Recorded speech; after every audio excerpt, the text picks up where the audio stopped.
Sabi niya, I am just articulating what Inday said to me sa cemetery doon sa... Yeah.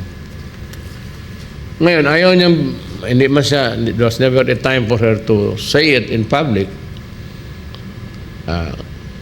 Pinadalhan niya ako right after that, pinasirok niya sa opisina, tinawagan niya na bigyan. So binasa ko yung rational or the wisdom of what she intends to do. Sabi ko, kung ayaw nila, di okay lang, ibigay mo sa military.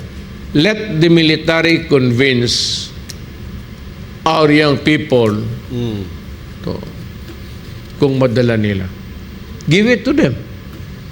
Yung iyo, sa wakay, sabi ko, yung iyo dapat yan, kung makatulong ka lang.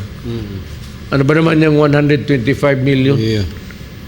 Sabi ko, bale, sabi ko.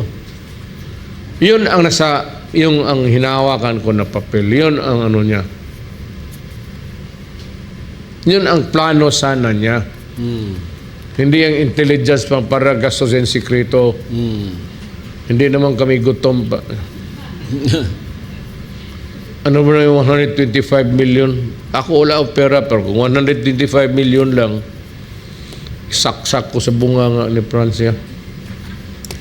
I can produce that amount. Maghiram lang ako sa iyo, basi 1 billion. Si Inday, bakit siya magsabi na magnakaw?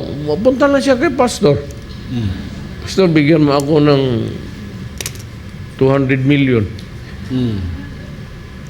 Pastor, just... Sure, man. Kasi ang pera ni Pastor hindi naman galing Central Bank, galing sa Diyos eh. Hindi naman sa tapos. Totoo yan kayo mga taga Maynila, kayo mga congressman dyan, mga senador.